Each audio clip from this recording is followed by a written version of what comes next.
kú dédé ìwòyí o gbogbo èèyàn tó ń wò mí níbi kíbi ní orígun mẹ́rẹ̀ẹ̀rin àgbáyé mo mọ̀ pé ètò yìí ẹ ti ń retí. Orúkọ tèmi ni Dr. Prophet KK Adébíyì, àwọn èèyàn ń pè mí ní Prophet KK. Mo wá láti bá yín sọ̀rọ̀ bí Olúwa ṣe rán mi lórí ètò yìí, ètò tí ẹ ti ń retí tí a pè ní Ojú Olúwa. Ẹ rí pé orin tí ẹ ń gbọ́ lọ yẹn, ẹ rí pé orin yẹn ó lágbára púpọ̀ jù. Ojú Olúwa ń wò mí, ó ń wò ẹ́ o.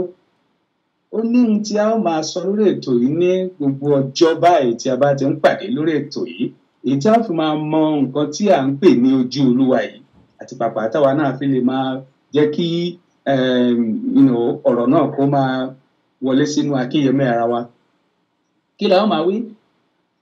Ẹ ń béèrè lọ́wọ́ mi nílé, ẹ má wọrí, àṣẹ̀ṣẹ̀ bẹ̀rẹ̀ náà la ṣe mẹ́yẹ bọ̀ ní lápò bí àwọn àgbàlagbà ṣe máa ń sọ̀rọ̀ wọn. Ẹ ń sọ wípé ojú Olúwa wà lára mi. Ìfẹ́ kẹ́yìn wí tí ẹ̀yin bàbá, ẹ̀yin màmá, ẹ̀yin sìstá, ẹ̀yin bọ̀dá, níbikíbi tẹ́ ti ń wò ní orí mẹ́rin àgbáyé.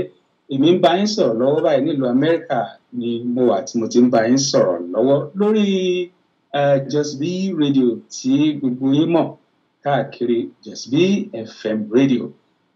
Mo kọ́kọ́ dúpẹ́ lọ́wọ́ ẹni tó jẹ́ alákòóso ètò olóòtú ètò yìí lọ́wọ́lọ́wọ́ tí wọ́n ń darí ètò yìí lọ́wọ́lọ́wọ́. Gbogbo yín ti mọ̀ wọ́n.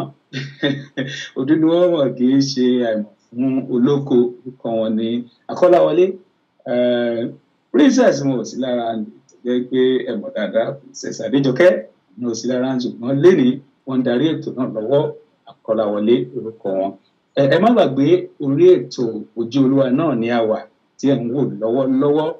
A ó máa sọ̀rọ̀ lóríṣiríṣi lórí ètò yìí tẹ́ fi máa mọ nǹkan tí à ń pè ní Ojú Olúwa. Ẹ gbà wá bó bá ṣe rí, èyí ni àkọ́kọ́ rẹ̀ tí a kọ́kọ́ ń ṣe lọ́wọ́. Gbogbo ohun tó bá ṣẹlẹ̀ ẹ má wọrí.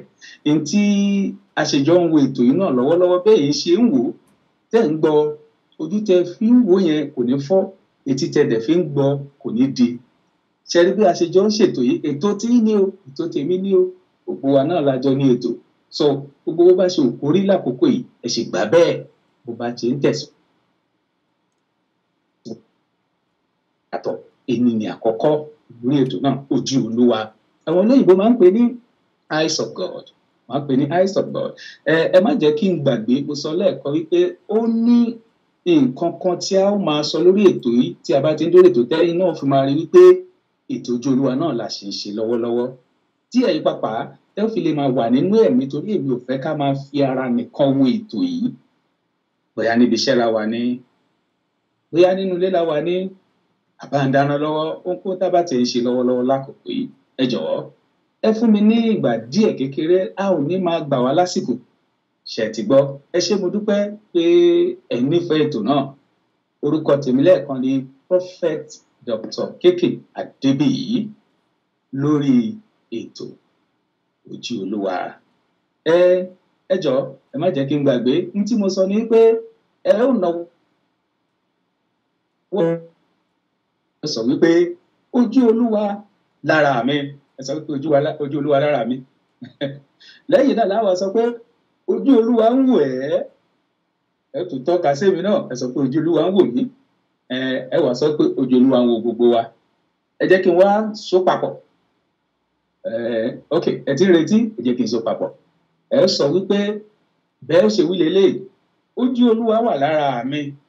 Ní Kéké Káyọ̀dé ọmọ Adébíyì. Ẹ̀yin náà wí tí ẹ má wọ̀rí, bá ṣe máa wí náà nìyẹn. Ojú Olúwa ó wà lára mi. Ó ń wò ẹ́, ó ń wò mí, ó ń wo gbogbo wa. Kò sí ẹnì kankan tó farapamọ́ níwájú Olúwa. Gbogbo ohun tá a bá ń ṣe pátá, gbogbo ohun tá a máa dà láyé, gbogbo ohun tá a fẹ́ pátápátá láyé, mo fẹ́ fi yé wa wípé kò sókùnkùn lójú Olúwa. Gbogbo ẹ̀ ló rí. Ṣùgbọ́n ká tó tẹ̀síwájú, ẹ jẹ́ ká kọ́kọ́ gbàdúrà. Torí pé Ọlọ́run àwọn Ọlọ́run tó jẹ́ kí ètò yìí ṣeé ṣe lénìí, òun náà ni ọba tí ọpẹ́ tó tọ́ sí. Òun náà ni ọba ńlá, ọba tó ga. Àwọn olóyìnbó wọ́n á pè ní Mighty God. Àwọn elédè mìíràn ní ìlú wa ní Nàìjíríà wọ́n á ní Igwe. Àwọn Haúsá náà ń gbà míì wọ́n á tún pè ní Ubangiji. Àwọn Kàlàbá àwọn náà tó sọ tí wọ́n á ní Abasi. Ẹ rí pé àwọn Yorùbá náà wọ́n á ní Ọ̀gẹ̀nẹ̀, àbí ògbórúkọ tó bá ṣàwò ká pé Olúwa Ọlọ́run àwọn Ọlọ́run. Akọ́dá ayé, aṣẹ̀dá ọ̀run, ọba tó ní gbogbo ayé, ọba tó dá èmi, tó dá ìwọ, ọba tó jẹ́ kí adájọ́ ọjọ́ òní tọ́jọ́ òní fi pé, ọba tó jẹ́ kó ṣeé ṣe. Ògo ni fún orúkọ rẹ̀ lókè ọ̀run. Wọ́n á gbàdúrà pé bí a ṣe ń bá ètò yìí lọ báyìí láti inú stúdíò yìí, Jux B Radio FM Radio tó sọlẹ̀ sí ìlú Texas ní ìlú Amẹ́ríkà. Mo fẹ́ kó yé yín wípé Ọlọ́run alààyè yóò máa bá wa lọ. Ojú rẹ̀ yóò máa bá wa lọ. Ohun gbogbo tá a bá ti tú lénìí yóò máa tú. Ohun tá a bá dẹ̀ ti dè yóò máa dè lórúkọ Jésù. Torí wípé gbogbo agbára kágbára tó bá ní kò ní ṣeé ṣe, Ọlọ́run á dè wọ́n mọ́lẹ̀. Nísinsìnyí, a ó rí ìdáláre, a ó rí ìtẹ̀síwájú, ọkàn wa yóò balẹ̀. Ẹ̀kọ́ pàtàkì tó yẹ ká kọ́ lórí ètò yìí lórúkọ Jésù, Ọlọ́run á jẹ́ ká kọ́. Lẹ́yìn ohun gbogbo, a fi ọpẹ́ fún Elédùmarè. Ẹ ní wò lásán, yóò sì dára fún yín. Jésù Olúwa wa. Àmín.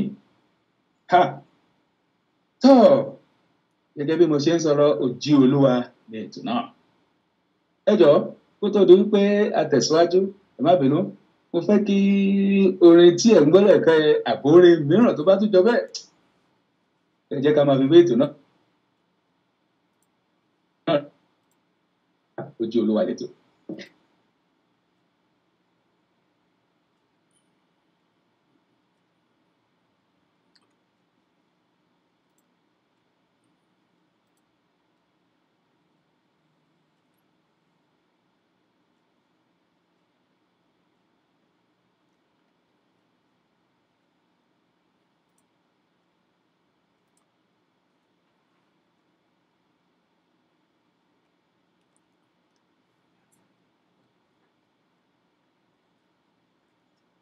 Ẹ káàbọ̀ sórí ètò Ojú Olúwa lẹ́ẹ̀kan sí Ojú Olúwa lètò.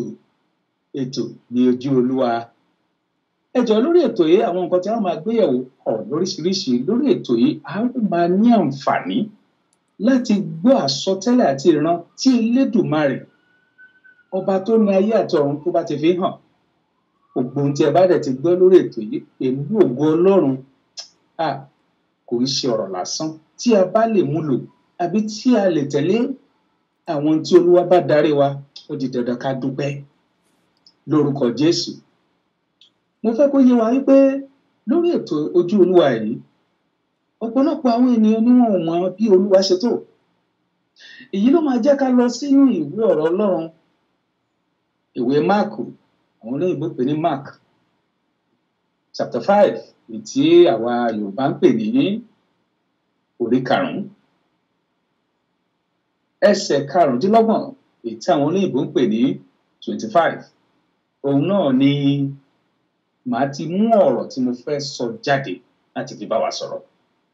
Èmi ò mọ ìṣòro tí ò ń dojú kọ, mi ò mọ ohun tó ń kó ẹ lọ́kàn sókè, èmi ò mọ ohun tó ń lé ẹ kiri, èmi ò mọ ohun tó ń rò nínú ọkàn rẹ tí ò jẹ́ kó sùn, èmi ò mọ ohun tó jẹ́ kó ń já ẹ láyà, tó ká ẹ lára, tó ń kọ ẹ lóminú. O ti gbàdúrà, o ti lọ sí orí òkè, o ti gbàdúrà ìṣọ́ òru, o ti gba àwẹ̀ lóríṣiríṣi, o ti bá Ọlọ́run sọ̀rọ̀ ní gbogbo ọ̀nà, o wá ń rò wípé Ọlọ́run ò gbọ́, o wá ń rò wípé Ọlọ́run ò gbà. Ẹ jọ̀ọ́, ẹ̀yin tí ẹ ń wò mí lọ́wọ́ yìí, ẹ má jẹ́ ká bu Olúwa kéré, Ọlọ́run tóbi púpọ̀ jù. Tó bá lè jókòó, tó bá rò dáadáa, wàá rí wípé Olúwa ló gbé ẹ dé ipò tó wà yìí. Kódà kó má tí ì lówó, kó má tí ì lọ́lá, Olúwa náà ló jẹ́ kó o ṣì wà. Ojú ẹ Olúwa yìí ó sì wà ní ara rẹ, ó wà lára tèmi, ó ń wò wá. Ibi tó báṣẹ́ dé, ó ṣetán àti tẹ̀síwájú.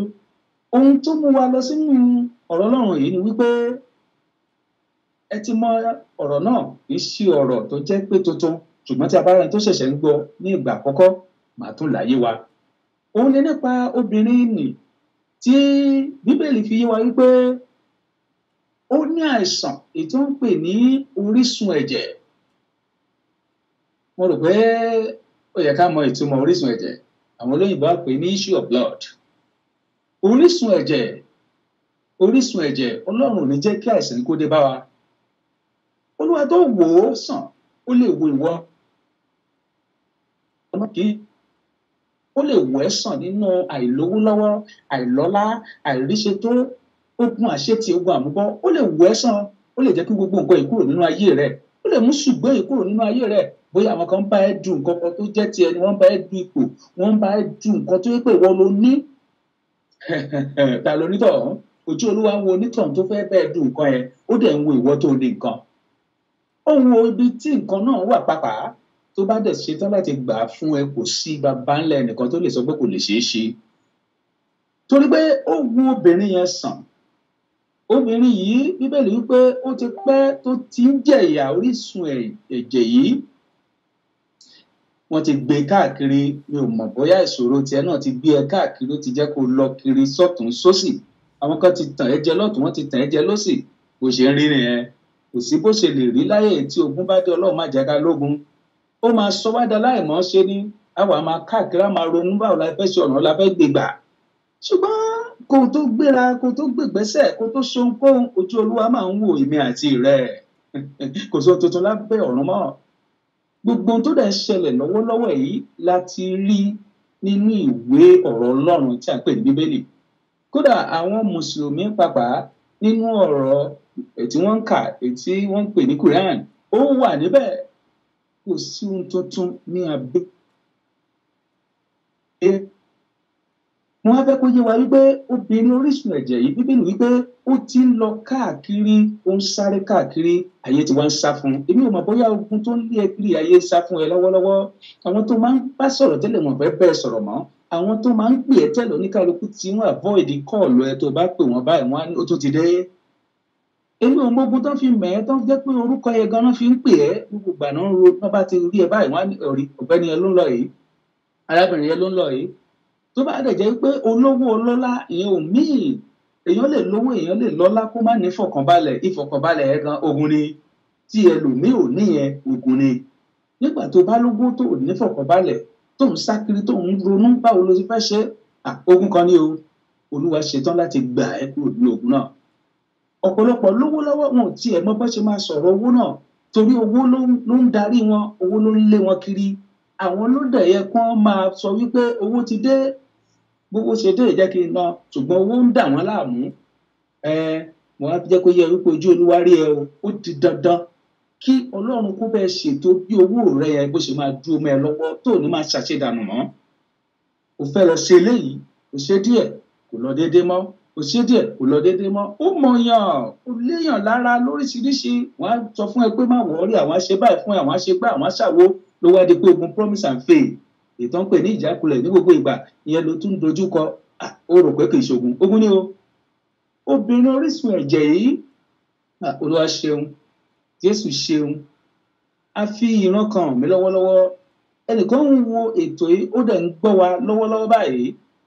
Tí ọ̀rọ̀ yìí bá jẹ́ tìrẹ, mo fi Ọlọ́run ẹlẹ́dàá ṣe ẹlẹ́rìí, ó máa dúpẹ́.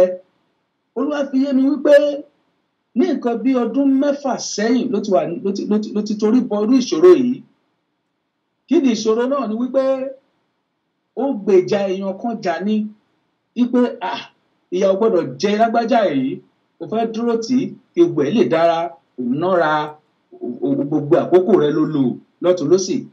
Láti ọdún 6 yẹn ló ti wá wọnú ogun tó ń jà ẹ́ lọ́wọ́lọ́wọ́ yìí. Kí ni ogun náà? Òun ni ogun ìjákulẹ̀, ogun àṣetì àti àṣeèrí.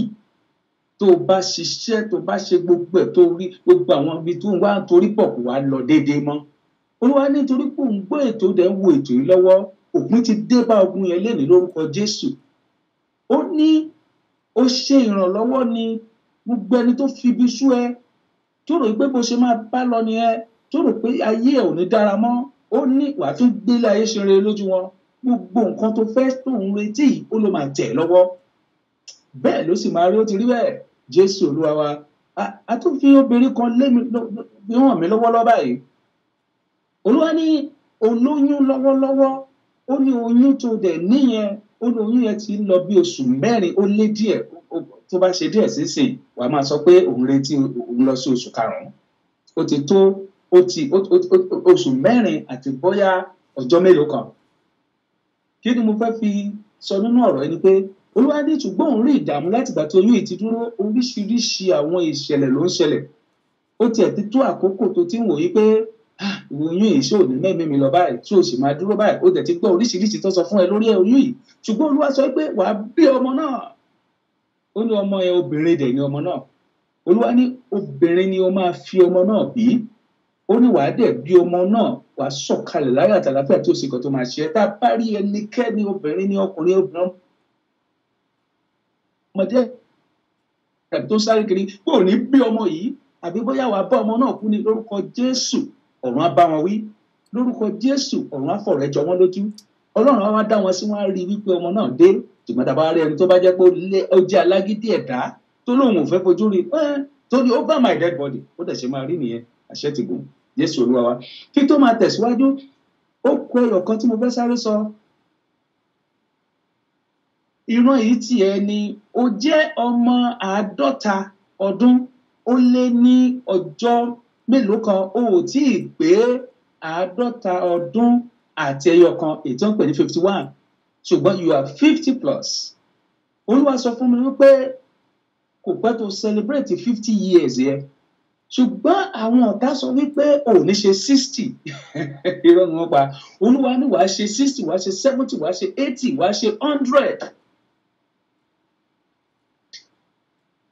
Olúwa fẹ́ kó tó ṣe jù bẹ́ẹ̀ lọ lórúkọ Jésù. Ìyẹn nìkan tó wá kọ́. Ó ní pé tó bá máa fi pé 51 years. Wọ́n ní ogun àwọn àṣedànù wọ́n ti jẹ́ láti ìgbà tó ṣe 50 yẹn ló ti ń rí àwọn ìdíwọ́ ìdènà kan. Ó tiẹ̀ ní nǹkan kan tó ń lépa lọ́wọ́lọ́wọ́ báyìí tó jẹ́ pé ó sì ṣe bí ìgbà tá a bá ní fọ̀rọ̀ wáyàn lẹ́nu wò, àbí bóyá wọ́n ṣe bí ìdánwò fún yàn láti wò bóyá o qualify bó o qualify. Olúwa ní kí n sọ fún ẹ wípé wàá gbé èsì ayọ̀. Ó ní ayé àdẹ̀bá dúpẹ́. Mo ń gbọ́ tó ń kọrin náà níwájú ẹ, ó sì bá mi dúpẹ́, ó sì bá mi dúpẹ́. Ìwọ náà lọ lọ́pẹ́. Bẹ́ẹ̀ ló dẹ̀ ṣe máa rí. Jésù Olúwa wa. Olúwa ṣe fún àwọn àṣírí tẹ́ ti tú.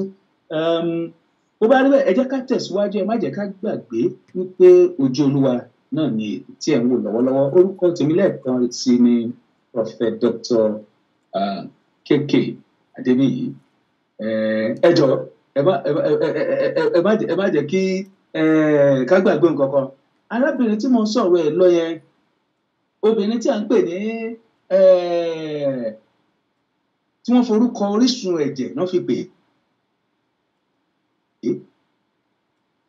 Wọ́n ti ń fi orúkọ kan pè, wọ́n fi òótọ́ ọmọ sí ni pé tó bá kọjá lọ wọ́n ní ọ̀rẹ́ arábìnrin ẹni orísun ẹ̀jẹ̀ ló ń bá kí ló bíbélì wípé ó ti wà lórí orísun ẹ̀jẹ̀ yẹn ó ti wà lórí orísun ẹ̀jẹ̀ yẹn fún odidi ọdún púpọ̀. Àwọn olóyìnbó sọ pé precisely 12 years, ọdún 12 gbáko ló ti fi wà nínú ìṣòro orísun ẹ̀jẹ̀. Bóyá tiẹ̀ náà bóyá ọdún 12 ló ti wà nínú ogun yìí mo fẹ́ jẹ́ kó yé ẹ wípé ojú Olúwa ń wẹ̀ ẹ́. Ṣùgbọ́n nígbà tó bá Jésù pàdé, iṣẹ́ ìyanu ńlá ṣẹlẹ̀, iṣẹ́ àmì ńlá ṣẹlẹ̀ nínú ayé rẹ̀. Kò lérò rárá.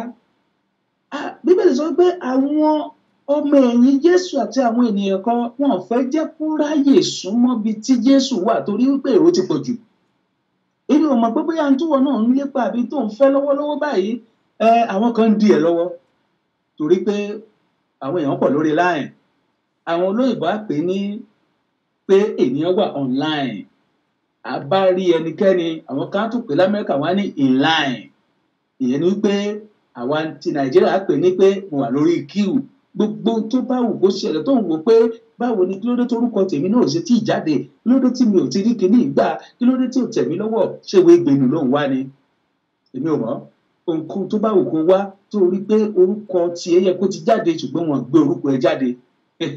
Bó ṣe ń wo ètò yìí lọ́wọ́ lórúkọ Jésù, ọ̀run á múnú ẹ dùn, láìpẹ́ wà gbèsè ayọ̀.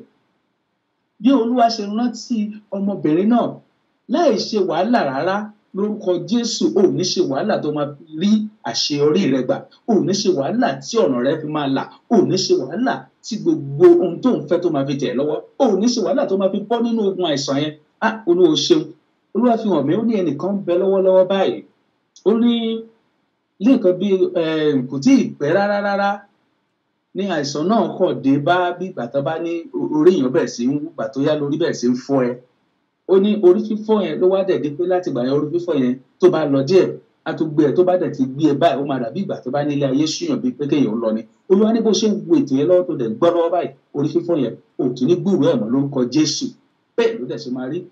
Gbogbo bíkíbi tó bá ti ń ránṣẹ́ ibi sí ẹ tó ti ń pè é wọn fọwọ́ ara wọn ṣera wọn ní lórúkọ Jésù. Bí mo ṣe ń lọ lọ́wọ́ obìnrin náà kò jẹ́ kí nǹkan kan dì í lọ́wọ́, ìwọ náà má jẹ́ kí nǹkan kan dì ẹ́ lọ́wọ́ tí àkókò ẹ bá ti tó nìyẹn. Ṣùgbọ́n o ní ìgbésẹ̀ tó gbọ́dọ̀ gbé. Kí ni ìgbésẹ̀ náà? Ni pé àdúrà ni. Tí o bá lè gbàdúrà, tí o lè bá Ọlọ́run sí Olúwa, tí o lè jóúnjọ́ kan kó gbé Bíbélì ẹ kó o kà á àbí ọ̀rọ̀ Ọlọ́run kó o kà á kó fi bá Olúwa sọ̀rọ̀, báwo lógun yẹn ṣe wá fẹ́ṣẹ́? Àbí tó bá gbójúlé nǹkan mìíràn. Ṣùgbọ́n tó o bá ti gbójúlé nǹkan mìíràn, ó di dandan nínú àdúrà kó Olúwa gbọ́.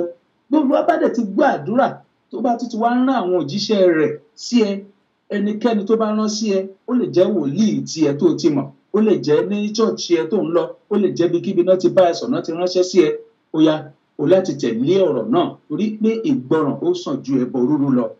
Tó bá ti lè gbọ́ràn tó tẹ̀lé nǹkan tó sọ fẹ́, ó di dandan kí ìyanu ṣẹlẹ̀ nínú ayé ẹ̀. Ṣùgbọ́n tó bá wá láǹfààní láti sọ pé kò burú èmi ló wù pé o fẹ́ tún kí Ọlọ́run kó bá ẹ sọ̀rọ̀ gẹ́gẹ́ bí wòlíì Ọlọ́run, tó Olúwa ń bẹ síbẹ̀ ó sì máa bá ẹ sọ̀rọ̀. Ó bá dẹ̀ ti bá ẹ sọ̀rọ̀ tó bá ti tẹ̀lé, ó di dandan kí ìyípadà kó dé. Arábìnrin náà ó sáré síwájú, ó gbìyànjú, ó tiraka, máa tiraka. Bíbélì pé ìgbàgbọ́ láì ní iṣẹ́ òkú ni nínú ara. Kí ni iṣẹ́ tá à ń sọ? Ni pé iṣẹ́ tó lọ ṣe ní gbogbo ìgbà tó ń sáré káàkiri. Remember, Bible sọ fún wa wípé ó ní it's not by power, it's not by might, but by my spirit, says the Lord. Olúwa gangan àwọn ọmọ ogun òun ló máa ń gbàyàn. Agbára ò kì í gbàyàn. Gbogbo mò ń sáré kiri làálàá kò lè gbà ẹ́, ṣùgbọ́n kìkì ọ̀rọ̀ kan ṣoṣo ó lè gbà ẹ́. Àṣírí kan ṣoṣo ó lè jẹ́ kí ọ̀nà rẹ là. Bí Olúwa bá ti bá ẹ sọ̀rọ̀ tó dẹ̀ tẹ̀lé, ó lè bẹ̀rẹ̀ sí ní rí ọ̀nà tó dára. So Yorùbá ọ̀rọ̀ yẹn sọ wípé kì í ṣe nípa agbára mi, kì í ṣe nípa ipá. Ó ní ṣùgbọ́n pẹ̀lú ẹ̀mí mi. Bẹ́ẹ̀ ni Olúwa wí. So tó bá ti tẹ̀lé, ìyanu gbọ́dọ̀ ṣẹlẹ̀ nínú ayé ẹ̀. Ẹ̀rín arábìnrin yẹn ó sáré síwájú, ó gbìyànjú, ó lépa ìwòsàn, ó lépa àṣeyọrí, ó dẹ̀ ṣe débẹ̀ tó fọwọ́ kan wo program yẹn lọ́wọ́ àbó ṣe ń gbọ́ lọ́wọ́ ẹ̀, bóyá àwọn náà ti wà connected, ó ti darapọ̀ mọ́ wa nú ẹ̀mí, ó ti wò pé yes, ogun ayé mi gbọ́dọ̀ ṣẹ́gun, tí mò ń fẹ́ gbọ́dọ̀ ṣẹlẹ̀. Tó o bá ní ìgbàgbọ́ bí arábìnrin náà ṣe ní ìgbàgbọ́, di dandan kí ogun náà kó di ohun ìgbàgbé nínú ayé rẹ̀. arábìnrin yẹn ní ìgbàgbọ́, Olúwa dẹ̀ gbọ́. Ìgbàgbọ́ tó ní ni wípé ó ní tí bá ti lè fọwọ́ kan ìṣẹ́ aṣọ yẹn nìkan ó ti tó. Mo mọ̀ pé Jésù ò lè ráyè lásìkò yìí láti tètè mọ̀ pé mo wà ní agbègbè yìí, ṣùgbọ́n tó bá ti lè bá fọwọ́ kan ìṣẹ́ aṣọ ẹ̀ ó dandan. Bó ṣe ti mú ọwọ́ báyìí tó fọwọ́ kan ìṣẹ́ aṣọ yẹn, Bíbélì wípé ẹ̀jẹ̀ tó ti ń dà nínú ara rẹ̀ fún 12 good years, tó ti ń dà fún odidi ọdún 12, ó gbẹ lójú ẹsẹ̀. Lẹ́sẹ̀kẹsẹ̀ gbogbo ogun tó bá dojúkọ ẹ́, ogun tó mọ̀ tó ní ẹ́ lára, ogun tó ń gbé ẹ kiri, ogun tó sọ ẹ́ dẹni tí ò mọ̀ ṣe mọ́, ogun tó sọ ẹ́ dẹni tó jẹ́ pé wá dẹni tí ayé fi ṣe ẹ̀yẹ tí ayé ìwọ ìwé náà láti gbogbo ayé ń wò bí èèyàn gidi, wá di ẹni yẹ̀yẹ́. Ọtọ́ tiẹ̀ tí mọ nǹkan tó ń pè ní adùn nílé ayé rẹ rí. Gbọ́ mi bí mo ṣe ń bá ẹ sọ̀rọ̀ lọ́wọ́lọ́wọ́ yìí, ọ̀run rán mi sí ẹ wípé láti wákàtí ọ̀wọ̀ yóò dára fún ẹ, wípé ogbógun rẹ bí ẹ̀jẹ̀ yẹn ṣe gbẹ lórúkọ Jésù, gbogbo tó ń dà ẹ́ láàmú yóò máa gbẹ dànù, yóò máa lọ, ò ní rí mọ́ lórúkọ Jésù. Ìjì tó ń lé ẹ kiri yẹn lẹ́nìí bó ti wù kó le tó, Olúwa ti dá dúró. Jésù Olúwa wa. Ẹ máa gbọ́ mi. Jésù dẹ̀ mọ̀ wípé arábìnrin náà ó fi ọwọ́ kan láṣọ torí pé ó rí pé agbára kan jáde kúrò ní ara rẹ̀. Bí mo ṣe ń bá ẹ sọ̀rọ̀ lọ́wọ́lọ́wọ́ ẹ̀, àṣẹ kan ti jáde lọ, ọ̀rọ̀ ti jáde, àṣẹ dẹ̀ ti tẹ̀lé. Iṣẹ́ ìyanu ti bẹ̀rẹ̀ sí í ṣẹlẹ̀ nínú ayé ẹ̀ báyìí. Mo rò pé ò ń ṣe àmì lọ́wọ́lọ́wọ́, máa ṣe àmì. Bó dẹ̀ ti ń ṣe àmì, má gbàgbé kó máa ṣí ẹ̀ pẹ̀lú àwọn ènìyàn, kó jẹ́ kí àwọn ènìyàn náà mọ̀ pé nǹkan kan ń ṣẹlẹ̀ lọ́wọ́lọ́wọ́. Lórúkọ Jésù, Ọlọ́run á dẹ̀ jẹ́ kí gbogbo àwọn tó bá ṣe ẹ̀fún gbogbo pátápátá ni wọ́n máa rí ìdáláre, wọ́n dẹ̀ rí ẹ̀rí tó dájú. Wo wá ní jẹ́ agbèrò, lórúkọ Jésù ìwọ náà máa rí ẹ̀rí tiẹ̀. Ṣùgbọ́n tó bá ṣe iṣẹ́ ńlá ló ṣe fún Jésù. Nígbà tó bá ṣe ẹ̀rí, wọ́n á rántí ẹ̀ rere lórúkọ Jésù Olúwa wa. Ẹ wo arábìnrin náà, Bíbélì wípé Jésù sọ pé ó ní bó ṣe fẹ́ kó rí yẹn, ó dẹ̀ ti rí bẹ́ẹ̀, àṣẹ dẹ̀ kún. Ó fi hàn pé ojú Olúwa ti rí kí obìnrin yẹn tó súnmọ́ Jésù, ojú ẹ̀ ti rí wípé ẹnìkan ń bọ̀, ẹnìkan ní ìṣòro ní agbègbè yìí, àkókò dẹ̀ ti tó. Bí àkókò ẹ̀ bá dẹ̀ ti tó, kò sí baba ńlẹ̀ tó lè dá ẹ dúró. Talẹ́ni náà tó lè dá ẹ dúró. Bí Olúwa bá bẹ lẹ́yìn rẹ̀, talẹ́ni náà tó lè gbógun tì ẹ́. Ìwọ tó jẹ́ obìnrin kan wà, ó ń wò mí lọ́wọ́lọ́wọ́, obìnrin kan wà tó ń wò mí lọ́wọ́ yìí. Àlá tó máa ń lá, o máa jà títí tó máa fi tají lójú oorun mọ́júmọ́ ni. Tó bá tají báyìí á wá dàbí pé ohun èèyàn kò jágere dáadáa. Tó bá fi tají kó tó ní pò bẹ̀rẹ̀ sí balance, ó máa tó bí ìṣẹ́jú mélòó kan. Olúwa ní ogun ojú oorun tó fi ń jà ẹ́ yìí, ó ní àwọn tó ń fi ogun yìí jà ẹ́, ó ní kì í ṣe pọ́n ṣẹ̀ṣẹ̀ bẹ̀rẹ̀ ó ti bẹ́ẹ̀. Ó ní wọ́n tó ti ṣe wọ́n tó bá ẹ̀ délé ọkọ. Olúwa ní kí n sọ fún ẹ lọ́wọ́lọ́wọ́, o ṣe ń gbé ètò tó ń wò yìí. Ìyanu ti ṣẹlẹ̀ nínú ayé ẹ láti ìní lọ, ò tún gbúròó ẹ̀ mọ́. Bẹ́ẹ̀ ló dẹ̀ ṣe máa rí, àṣẹ ti gùn. Jésù Olúwa wa. Ẹ jẹ́ ká sáré tún lọ sókè lọ́hùn. Nígbà tá a bá padà dé, ẹ má gbàgbé nọ́mbà tí ẹ máa pè, nọ́mbà yẹn ti wà ńbẹ̀, tí ẹ lè pè ẹni tó bá ní nǹkan kan tàbí méjì mẹ́ta tó fẹ́ béèrè níwájú Olúwa. Ẹ má gbàgbé ojú Olúwa ní ètò. Orúkọ tèmi ni Prophet Dr. KK tí àwọn èèyàn mọ̀ sí Káyọ̀dé. Ẹ má bá wa lọ.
káàbọ̀ padà sí eré ètò Ojú Olúwa. Ẹ má gbàgbé pé bí mo ṣe sọ pé ká máa sọ Ojú Olúwa wà lára mi, ó wà lára rẹ. Ojú Olúwa wà lára mi, ó ń wò ẹ́, ó ń wò mí, ó ń wo gbogbo wa. Ẹ má jẹ́ àgbàgbé, ẹ bá mi sọ bẹ́ẹ̀, Ojú Olúwa wà lára mi, ó ń wò ẹ́, ó ń wò mí, ó ń wo gbogbo wa. Bí a ṣe ń sọ lọ lẹ́ẹ̀kan, arábìnrin náà bó ṣe gba ìwòsàn ènìyàn o, ìyẹn obìnrin pẹ̀lú orísun ẹ̀jẹ̀ ọdún 12, kò sí tí Olúwa ò lè ṣe. Bíbélì wípé ohun kan wá ṣòro fún Olúwa láti ṣe bí, ó ní kò sí. Ó tún sọ fún wa wípé ǹjẹ́ òun tó ń jẹ́ Ọlọ́run ẹran ara tó nǹkan tó wà tó ṣòro fún òun láti ṣe. Ọba tó mú rírí jáde níbi tí a kò rí, ọba tó lànà níbi tí ayé ti rò pé kí o sọ́nà, tó sọ sánmọ̀ kalẹ̀, tó sọ agbára ẹ̀ kalẹ̀, tó ní kí gbogbo ogun tó ń da Ísírẹ́lì láàmú kí wọ́n wọnú òkun pupa. Gbogbo ogun tó ń lé ẹ lẹ́nìí, gbogbo ogun tó bá ẹ tó jẹ́ kó ti sọ ẹ́ di ẹni tí ò màdúrà gbà bẹ́ni tí ò mọ̀ ṣe, òkun náà ó ti di ohun tó ò ní rí mọ́ lórúkọ Jésù. Olúwa ní kí n bá ẹnìkan sọ̀rọ̀ lọ́wọ́lọ́wọ́ báyìí. Ó ní in the next 12 hours sí àkókò yìí, ní ìṣẹ́jú ní wákàtí 12 sí àkókò yìí, wàá gbọ́rọ̀ yín ayọ̀. Bẹ́ẹ̀ ló dẹ̀ máa rí lórúkọ Jésù. Olúwa tó ń sọ fún ẹnìkan lọ́wọ́lọ́wọ́, ó ní orúkọ rẹ̀ Olúwa ṣèyí ní orúkọ rẹ̀. Ṣùgbọ́n ayé ti yí Olúwa ṣèyí ẹ̀ sí nǹkan mìíràn tó wá ń ronú rò pé ṣé mi ni orúkọ tó fún mi yìí, mi ò tiẹ̀ mọ̀ yìí, ẹ̀mí mọ̀ nǹkan tó ń ṣẹlẹ̀ mọ́, tó ní gbogbo ọ̀rọ̀ ayé ẹ̀ ò tiẹ̀ wá, ó ti wá dojú, ó ti sú ẹ. Gbogbo nǹkan kan tó ń sọ láti jẹ́ tó ń béèrè fún orí. Olúwa ní kí n sọ fún ẹ pé kí ọdún yìí tó parí bẹ́ẹ̀, ọpẹ́ tó bá gbàgbọ́ bó ṣe ń wo ètò tó sọ wípé wọ́n ti sọ fún mi ní bó ṣe rí ni ẹ bó ṣe bá ní àgbúrò àmọ́ kankan lórúkọ Jésù kí ọdún yìí tó parí, àwọn èèyàn bá ẹ dúpẹ́. Bẹ́ẹ̀ ló dẹ̀ máa rí. Ẹnìkan wò mí lọ́wọ́lọ́wọ́ báyìí, ọkùnrin ni onítọ̀hún, wọ́n pe ó ní orúkọ mìíràn ṣùgbọ́n bóyá baptismal name àbí orúkọ ìtọ́npè ní ìtẹ̀bọmi, òun ni orúkọ eléyìí jẹ́ John lórúkọ onítọ̀hún. Bó ṣe ń wò mí lọ́wọ́lọ́wọ́ yìí, Olúwa sọ wípé oore má ní gbàgbé tó ò lérò nínú ayé ó máa tó ṣẹlẹ̀ láìpẹ́. Ó ní àwọn nǹkan kan wà tó jẹ́ pé o ò ní ṣe wàhálà fún, ó kàn máa wá bá ẹni, ó dẹ̀ ṣe máa rí ní àṣẹ ti gùn. Ẹnìkan wò mí lọ́wọ́lọ́wọ́ báyìí, ó ń du àwọn nǹkan kan lọ́wọ́lọ́wọ́, nítorí dẹ̀ ń dùn yẹn tó fẹ́ ṣe, àwọn kan ń sọ wípé kò lè ṣeé ṣe, wọ́n ń gbógun. Olúwa ní wọ́n ń ṣe lásán ni o, torí ìwọ gangan lẹni náà tí a máa gbé sí ibi tí wọ́n rò pé ò lè dé yẹn. Lórúkọ Jésù ní àìpẹ́ wọ́n á bá ẹ dúpẹ́, wọ́n á bá ẹ ṣe àjọyọ̀. Mo rí wípé àwọn ènìyàn kóra wọn jọ, wọ́n dẹ̀ ṣe àjọyọ̀ nítorí ọ̀rọ̀ rẹ. Ó wá ń sọ wípé so èmi náà ni tí wọ́n sọ pé mi ò lè débẹ̀, mo pàpà débẹ̀. Gbogbo ohun tí ọmọ aráyé oṣó lé ní àjẹ́ ilé ní ẹ̀mí òkùnkùn ní àwọn tó mọ̀ ní tó bá sọ pé ò lè dé láyé yìí, ó di dandan kó débẹ̀ lórúkọ Jésù. Ẹnìkan wà, Olúwa sọ pé kí ọdún yìí tó parí, wàá rí ọ̀nà àbáyọ sí ọ̀rọ̀ ilé tí ò ń lépa tó fẹ́ rà, wàá dẹ̀ dúpẹ́. Ó ní àwọn nǹkan kan wà tó ń ṣe ètò lọ́wọ́, ó ní gbogbo ẹ̀ wá dàbí ìgbà tó bá ń falẹ̀. Ó ní ṣùgbọ́n láìpẹ́ kí ọdún yìí tó parí, wàá rí ọ̀nà àbáyọ sọ̀rọ̀ ilé yẹn. Ó dẹ̀ ti rí bẹ́ẹ̀, àṣẹ ti gùn. Jésù Olúwa wa. Tí a bá rí ẹnìkan bóyá ó kàn wò pé òun fẹ́ kí a bá òun gbàdúrà àbí bóyá ó béèrè ní nǹkan kan tó fẹ́ béèrè níwájú Olúwa, àkókò tó láti béèrè torí pé àkókò wa ó ń lọ díẹ̀díẹ̀ tí ètò tèmi tó máa parí. Mo ti sọ fún wa lẹ́ẹ̀kan pé ẹ má jẹ́ ká gbàgbé pé ètò yìí Ojú Olúwa ni, ó ń wò ẹ́, ó ń wò gbogbo wa. Ṣùgbọ́n nígbà mìíràn èṣù á máa gbìyànjú bíi pé kí nǹkan má ṣe ṣe torí ó ti mọ iṣẹ́ ìyanu tí Ọlọ́run fẹ́ ṣe lórí ètò yìí. So ó gbìyànjú ṣùgbọ́n Olúwa ó ti dójú tì í. Mo dẹ̀ dúpẹ́ lọ́wọ́ lótú ètò yìí, wọ́n ṣe gan-an ni, torí àwọn kan pápá wọn ní rọ́ àjọ àgírí ìgbàgbọ́ pé rọ́ lè ṣùn pa Ọlọ́run dẹ̀ gbọ́. Jésù Olúwa wa. Tabarọ́ntọ̀ tó fẹ́ pè ẹ jọ̀ọ́ ẹ lè pè wọlé.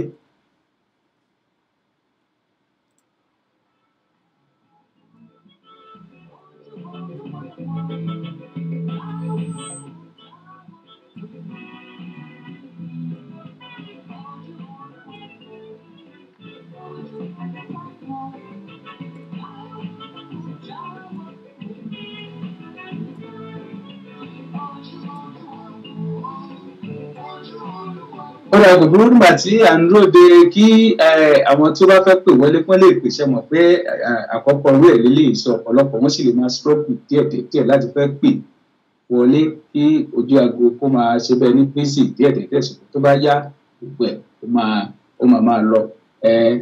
Ẹ jọ̀ọ́ ẹ má jẹ́ kí ká máa wò pé báwo ló ṣe máa ṣe é ṣe ọ̀nà wo la máa gbé gbà ìyanu á ṣẹlẹ̀ nínú ayé wa. Ẹ má jẹ́ kí á gbàgbé wípé bí mo ṣe ń sọ lọ ojú olúwa náà ni ètò ojú olúwa ni. Ojú olúwa yẹn tó ń wò mí tó ń wò ẹ́ lórúkọ Jésù kò ní fi èmi àti rẹ sílẹ̀. Ẹ jọ̀ọ́ kó tó di pé a lọ lórí ètò yìí nígbà tó bá máa fi di ọjọ́ mẹ́jọ mo gbàgbọ́ wípé ọ̀pọ̀lọpọ̀ á ti rẹ́dì á ti ṣetán láti pè wọlé. Àwọn èèyàn ń tẹ ọ̀rọ̀ ránṣẹ́ lóríṣiríṣi. Gbogbo yín tí ẹ tẹ ọ̀rọ̀ ránṣẹ́ ẹ ṣé mo dúpẹ́ pé ẹ bá wa bá ètò yìí lọ. Ó dẹ̀ dá mi lójú pé gbogbo yín pátá la máa kàn sí ní ìkọ̀ọ̀kan. Àwọn tí a bá dẹ̀ lè kàn sí ẹ jọ̀ọ́ ẹ bá wa gbà bẹ́ẹ̀ pé ó máa kàn yín bó ti kò ti le tó. Ṣùgbọ́n àkànsí yín o pé ẹ wo ètò ìyanu ti bẹ̀rẹ̀ sí í ṣẹlẹ̀ nínú ayé yín pé ẹ gbọ́ ètò ìyanu ti bẹ̀rẹ̀ sí í ṣẹlẹ̀ nínú ayé yín. Ẹ má gbàgbé ojú olúwa lètò ẹ ń wò láti ìlú Amẹ́ríkà lọ́wọ́lọ́wọ́ lórí rédíò ńlá ni rédíò Jọ̀tí FM rédíò tó kalẹ̀ gbé sí ìlú Texas ní Amẹ́ríkà. Mo fẹ́ kí ẹ jọ̀ọ́ kẹ́bà tẹ́tí sí gbogbo ètò tó bá ń lọ lórí rédíò yìí because rédíò yìí ó ti kọjá bí àwọn èèyàn ṣe ń wò ó ti kọjá bó ṣe ń gbọ́ o.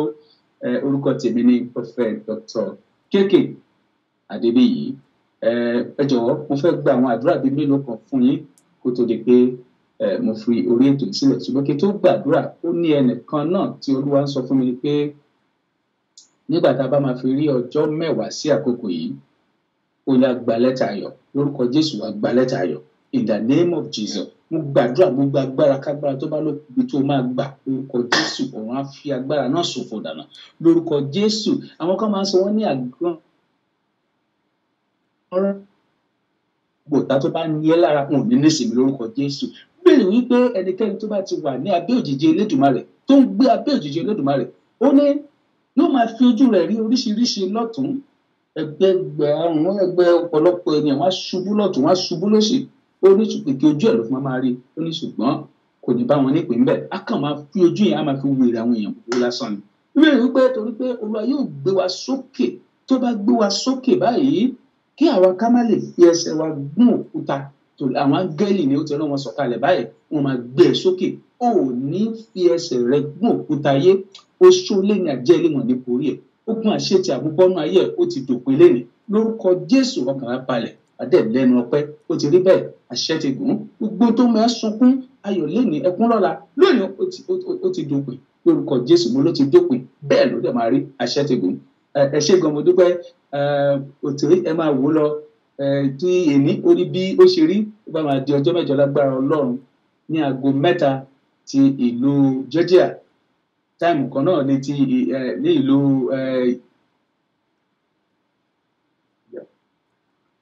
àti ní Pennsylvania àtàwọn ibì kọ̀ọ̀kan bẹ́ẹ̀ ní Texas aago 2 ló máa jẹ́ Olúwa yóò wà pẹ̀lú wa ọ̀run á dúró tì wá ẹ ṣé gan mo dúpẹ́ Jésù Olúwa wa ó dàbọ̀.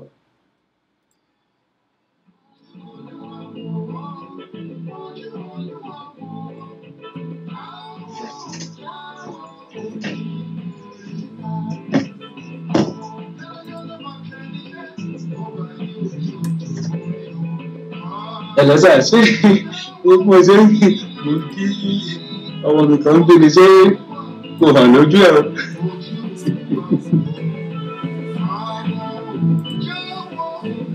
Ẹ̀sà.